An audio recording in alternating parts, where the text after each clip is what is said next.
इसका मतलब है वो शूद्रों का हेड है।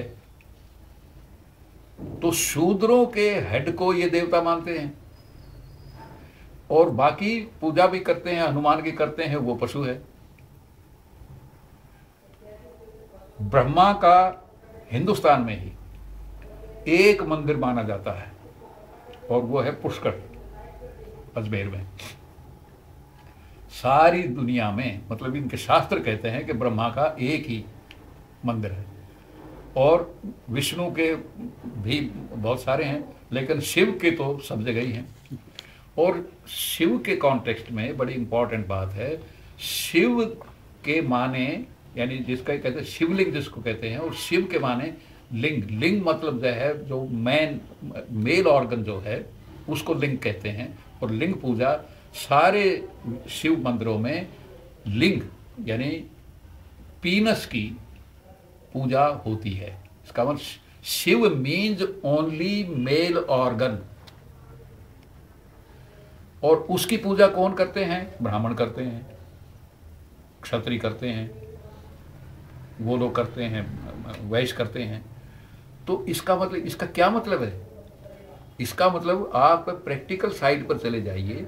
This is an open suggestion by all the Brahmanas, by all the Kshatriyas, by all the Vaishyas to their women that they should worship the male organ of Shiv, and Shiv is member of scheduled caste।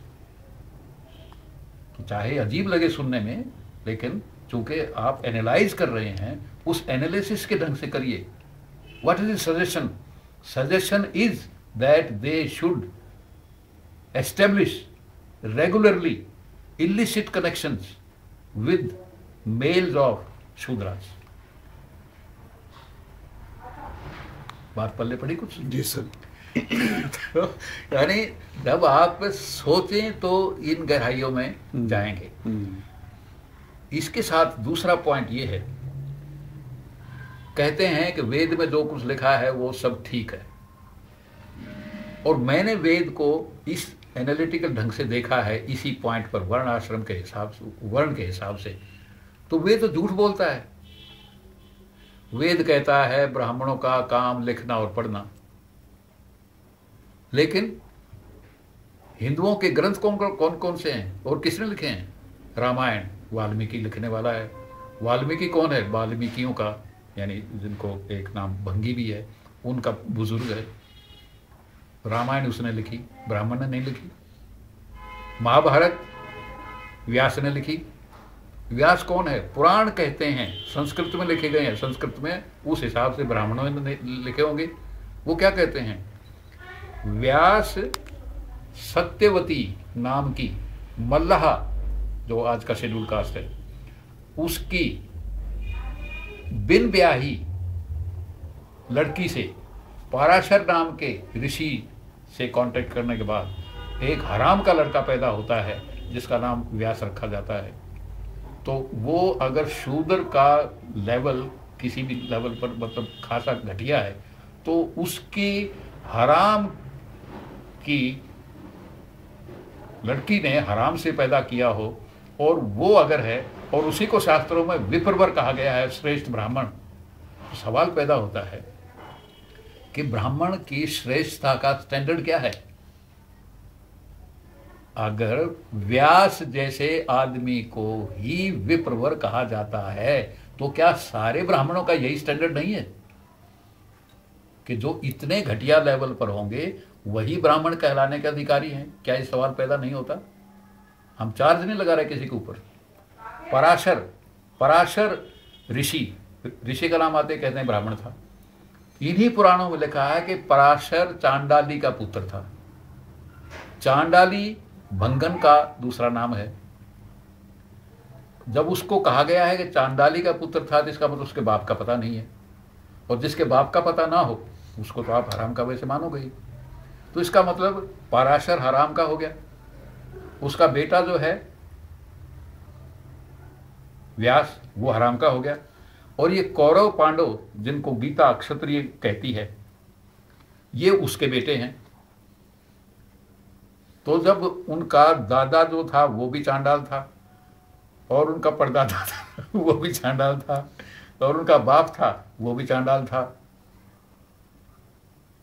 तो ये क्षत्रिय कौन से standard से हो गए? इस हिसाब से कहते हैं कि गीता भगवान कृष्ण ने बोली, तो भगवान कृष्ण भी क्या झूठ नहीं बोलता?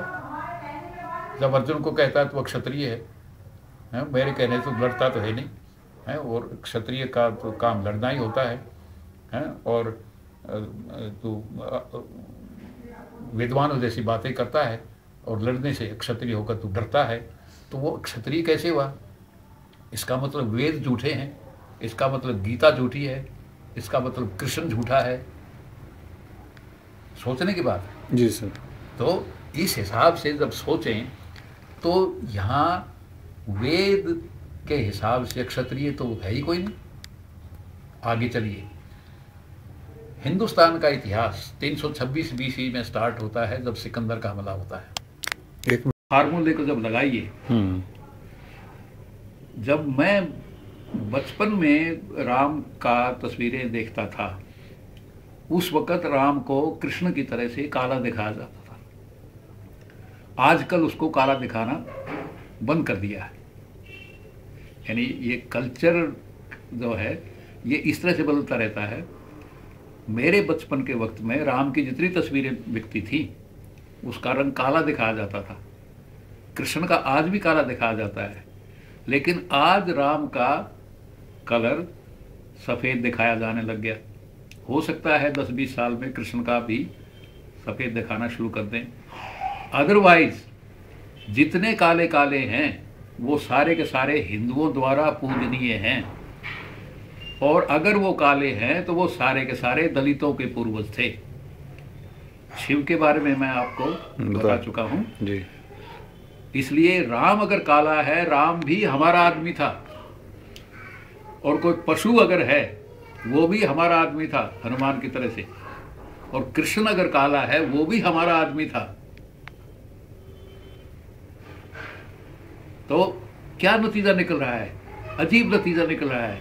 इस भारत देश में पूजा काले आदमियों की हो रही है, और काला रंग शूद्रों का और दलितों का उन्होंने अलॉट किया हुआ है। ब्राह्मण का रंग एक बार फिर बताइए सर। ब्राह्मण का तो सफेद हो गया जी। क्षत्रिय का यानी पीला, थोड़ा थोड़ा थोड़ा पीला, और वैश्य का कलर हो गया तांबे जैसा, और शूद्र का कलर हो गया काला, लहू जैसा, लोहे जैसा। तो इस तरह से ये वर्ण व्यवस्था रंग के आधार पर बनी थी। लेकिन आज ब्राह्मण आपको काले मिल जाएंगे हैं, और दलित आप जैसे कर्नाटका में तो सभी काले वो ब्राह्मण कहलाते हैं आपको। हाँ हाँ, तो वही उसमें आर्बिट्रेरीनेस है ना।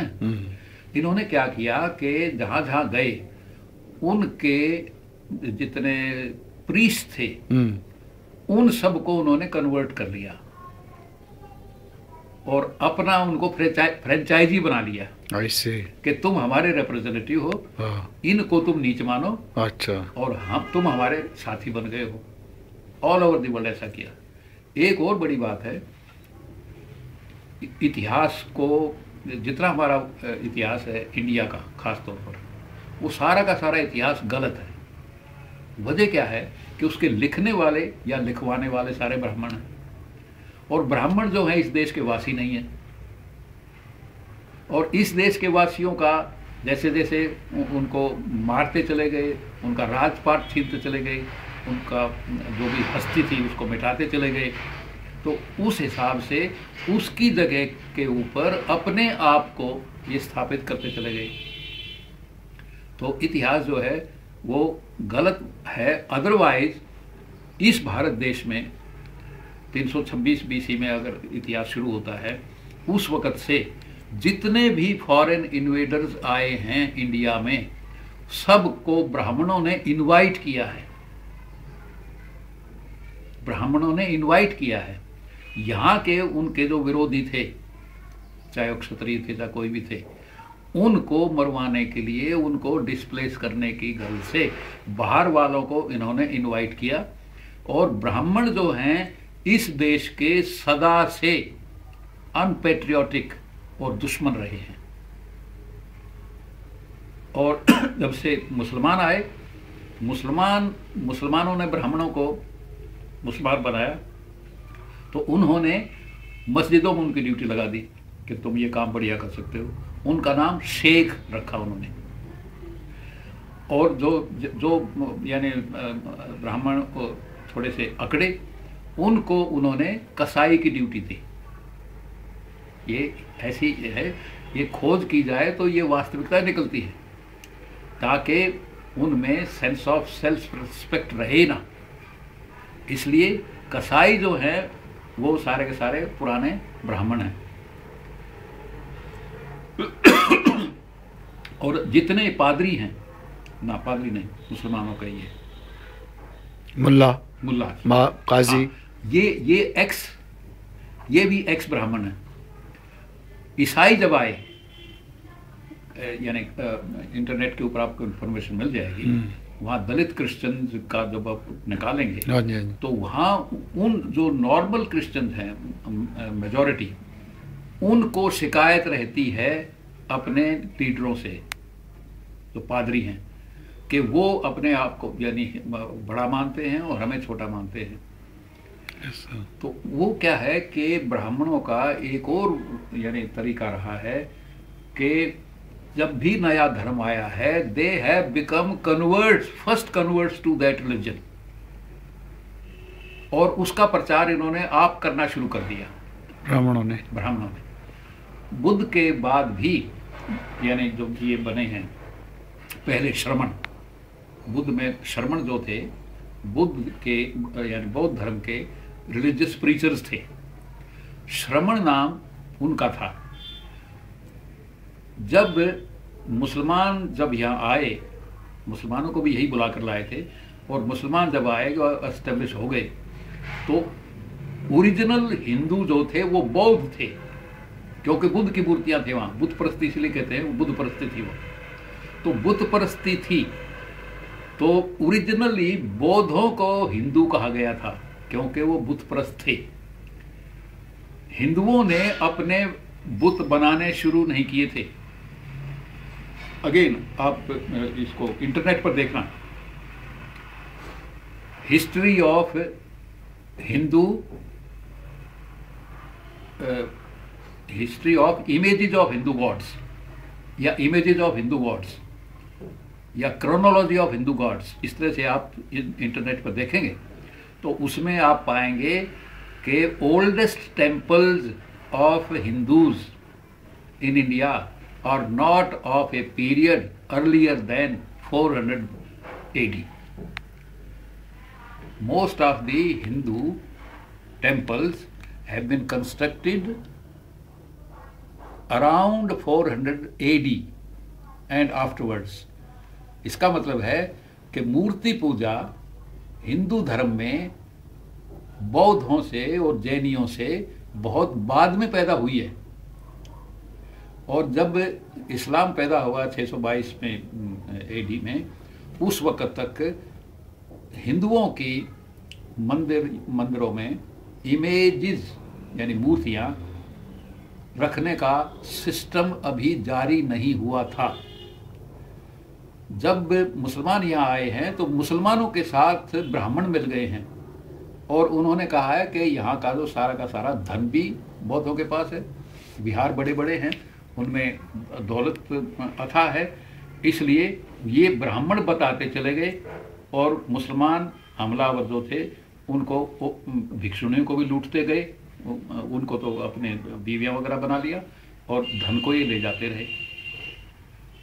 जब बौद्ध खत्म हो गए, इसका मतलब उस वक्त तक जो प्रचलित हिंदू थे वो जब खत्म हो गए तो इन्होंने वो नाम अपना लिया। पहले बौद्धों को हिंदू कहा गया था, इन्होंने कहा कि हम ही हिंदू हैं। और बुद्ध ने अपने रिलीजियस प्रीचर्स को श्रमण कहा था। श्रमण और शर्मा, काटने वाला। हाँ, श्रमण और शर्मा मतलब साउंड एक है। तो उन्होंने वो शरमण नाम बदलकर अपना नाम शरमण भी रख लिया। और शरमण यानी ये इसको एक ग्रामर में होता है संबोधन, जब उसको कहेंगे कि आप तो भगवान हैं, उसमें तो भगवान ऐसे आ गया। लेकिन मैं कहूँ कि हे भगवान, मतलब अगर मैं आपको एड्रेस करता हूँ भगवान के रूप में, तो उस वक्त भगवान नहीं कहेंगे, हे भगवान कहेंगे। हिंदी संस्कृत में ऐसे कहा जाएगा हे भगवान। इसका मतलब वैसे कहेंगे तो शर्मा है, लेकिन एड्रेस करेंगे तो शर्मन है। इन्होंने उन शर्मणों वाला टाइटल भी ले लिया, अपने आप को शर्मा कहने लगे। और हिंदू जो नाम दिया गया था पहले बौद्धों को, अपना नाम इन्होंने हिंदू रख लिया। और इस तरह से जो पॉपुलेशन थी इंडिया की, वो पहले सारी की सारी बौद्ध पॉपुलेशन थी। हर राजा के वक्त तक 700-800 एडी तक ये बौद्ध पॉपुलेशन थी। उन बौद्धों को इन्होंने हिंदू या वैदिक धर्म में कन्वर्ट नहीं किया, बल्कि उनका नाम अडॉप्ट कर लिया और उनके लीडर ये बन गए। और इस तरह से ये एक मतलब ये ऐसा पहलू है जिसके ऊपर कोई भी लिटरेचर कहीं भी अवेलेबल नहीं है। जो चीज़ आपके सामने है, ये उसके ऊपर एनालिटिकल ढंग से जब सोचें तो ये नतीजे ऐसे निकलते हैं।